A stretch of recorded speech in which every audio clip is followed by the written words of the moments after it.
Bismillahirrahmanirrahim. Assalamualaikum warahmatullahi wabarakatuh. Sahabat yang beriman, bagi umat Islam pasti sudah tidak asing lagi dengan nama Umar bin Khattab radhiyallahu anhu.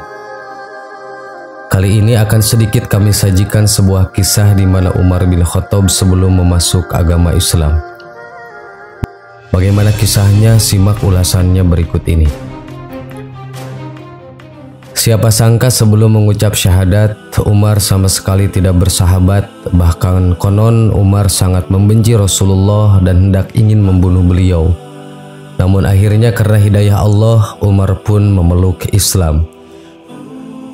Sahabat Rasulullah dan Khalifah ini berhasil membawa Islam pada kejayaan. Banyak negeri dikuasai, musuh tidak sanggup menghadapi, bahkan konon setan pun ketakutan saat melihat Umar bin Khattab. Sebelum memeluk Islam, Umar bin Khattab berkali-kali berniat dan sangat bersemangat ingin membunuh Rasulullah.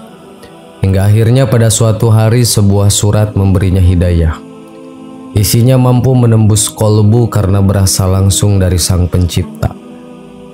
Sebelumnya Umar berasal dari kaum jahiliyah yang menyembah juga berhala. Apa yang diajarkan oleh Nabi Muhammad tentang Islam merupakan hal yang bertentangan dengan nenek moyangnya. Mengetahui hal tersebut, Umar pun begitu marah saat Nabi berhasil membawa banyak pengikut dari kaumnya. Dari situlah Umar bin Khattab sangat membenci Nabi Muhammad. Dengan tubuhnya yang kuat dan kekar serta strategi perang yang tak terkalahkan, membuat Umar begitu diperhitungkan sebagai musuh Islam kala itu. Kisah ini menceritakan sebelum Umar memeluk Islam dan hendak datang menemui Rasulullah untuk membunuhnya. Namun karena sebuah potongan surat Al-Quran, akhirnya ia mendapatkan hidayah dari Allah Subhanahu wa Ta'ala. Kemarahannya begitu memuncak ketika tahu bahwa kaumnya begitu banyak yang mengikuti agama yang dibawa Nabi Muhammad SAW. Nafsunya untuk membunuh Nabi ini juga dilakukan demi menghilangkan beban yang dipikul kaum Quraisy akibat syiar Islam yang semakin kuat. Hari itu, Umar meninggalkan rumah dengan membawa sebilah pedang menuju Dar al-Arqam, yakni rumah Arqam bin Abi al-Arqam yang sering dijadikan tempat berkumpul Nabi Muhammad dan sahabat menunaikan sholat. Belum sampai di Dar al-Arqam, ia dibuat terkejut karena dalam perjalanannya Umar justru mendengar kabar dari Nuaim bin Abdullah bahwa sang adik Fatimah dan suaminya sudah memeluk Islam.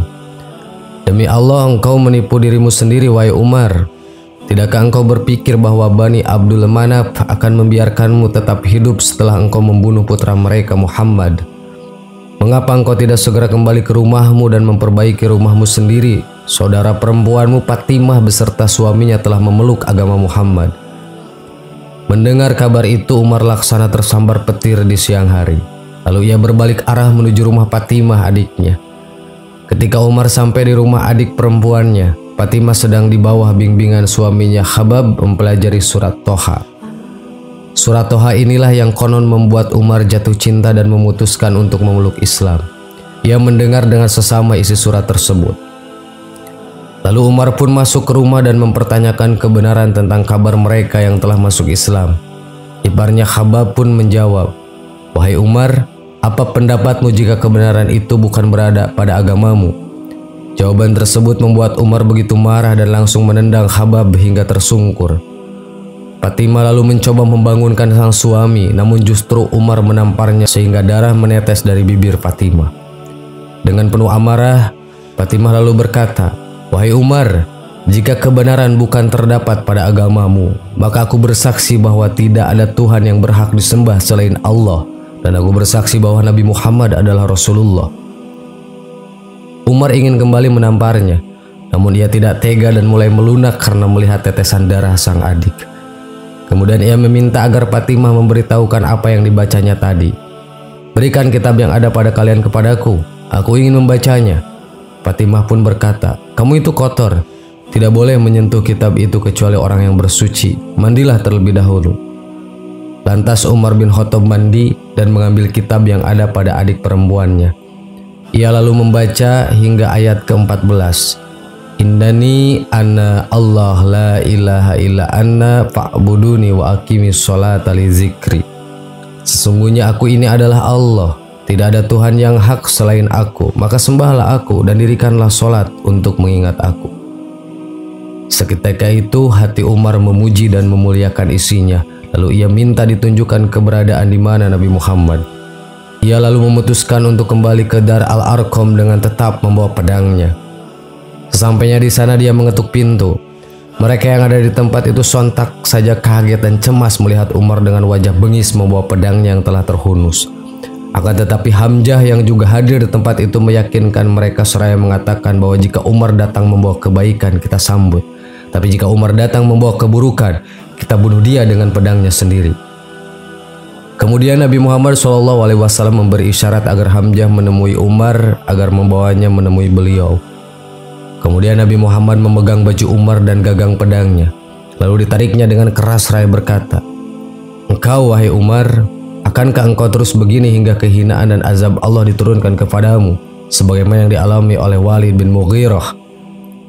Lantas berkatalah Umar dengan lantang, "Aku bersaksi bahwa tiada Tuhan yang disembah selain Allah dan engkau adalah Rasulullah." Kesaksian Umar yang tidak terduga itu disambut gema takbir oleh orang-orang yang berada di dalam rumah, hingga suaranya terdengar sampai Masjidil Haram. Tidak lama kemudian, keputusan Umar bin Khattab untuk memeluk Islam membuat seisi Mekah langsung gempar. Mengingat awalnya dialah orang yang begitu keras menentang Islam, namun kini justru menjadi pengikut setianya. Sahabat yang beriman, demikianlah kisah Umar ketika memeluk Islam. Dengan mudahnya Allah membolak-balikan hati manusia. Sesungguhnya dengan kehendaknya, sesuai dengan yang dipilihnya, bahkan dengan cara-cara yang mudah dan tidak masuk akal. Wallahu a'lam bishawab. Assalamualaikum warahmatullahi wabarakatuh.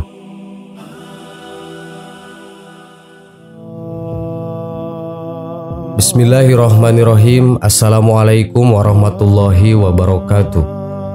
Sahabat yang beriman, orang mati tak bisa hidup lagi. Begitulah umumnya yang terjadi di dunia ini. Namun jika Allah berkehendak, tidak ada yang mustahil. Allah Subhanahu wa Ta'ala berkuasa atas segala sesuatu.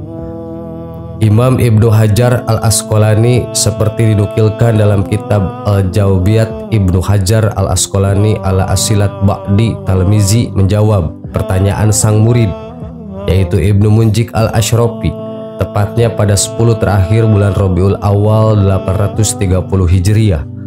Muridnya tersebut menanyakan kebenaran kisah tentang 4 makhluk yang hidup kembali setelah mati atas perintah Allah Ta'ala. Ibnu Hajar pun menjawab pertanyaan tersebut. Beliau mengatakan, berdasarkan sejumlah data yang dihimpun dari hadis-hadis Nabi, terdapat makhluk yang hidup kembali setelah mati. Sebagian adalah manusia dan sebagian lainnya adalah hewan. Hukum menginjak makam, waktu kematian, orang mati, indikasi hidup kembali itu terlihat lantaran makhluk itu melakukan aktivitas seperti berbicara dengan lisan, melakukan aktivitas fisik, ataupun hidup layaknya sesamanya yang masih hidup. Ada 4 kasus kejadian luar biasa ini yang masing-masing terangkum di berbagai hadis. Sebagai contoh di antara keempat peristiwa hidupnya makhluk yang sudah meninggal itu adalah sebagai berikut. 1. Orang mati yang hidup kembali. Hadis Anas bin Malik tentang seorang pemuda Ansor yang hidup lagi atas permintaan orang tuanya yang renta dan lanjut usia. 2. Hewan yang mati yang hidup kembali. Kambing yang memberikan isyarat kepada Nabi Muhammad. Hewan itu memberitahukan kepada Rasulullah untuk tidak memakan dagingnya. Hal ini karena tubuhnya mengandung racun yang dibubuhkan oleh seorang perempuan Yahudi. Kemudian itu terjadi di Khaybar dan tercatat di riwayat Abu Hurairah. Orang mati yang hidup kembali. Peristiwa bayi perempuan yang telah dikubur hidup-hidup di sebuah lembah oleh orang tuanya sebelum masuk Islam. Setelah menjadi muslim, ayahanda si perempuan mengadukan hal itu ke Rasulullah dan menyatakan penyesalannya. Bersama Rasulullah, sang ayah menuju kuburan anaknya. Rasulullah menyampaikan penyesalan sang ayah di depan makam anaknya. Sang anak menjawab dan menyatakan kerelaannya karena telah memperoleh tempat yang mulia di sisi Allah. 4. Orang mati yang hidup kembali. Kisah ini sama dengan kasus pertama. Hanya di kasus ini pria yang bersangkutan adalah Ibrahim bin Nabit dari suku Asja'i. Berbeda dengan laki-laki yang disebutkan sebelumnya, yaitu pria yang berasal dari Ansor saja. Wallahu alam. Wassalamualaikum warahmatullahi wabarakatuh.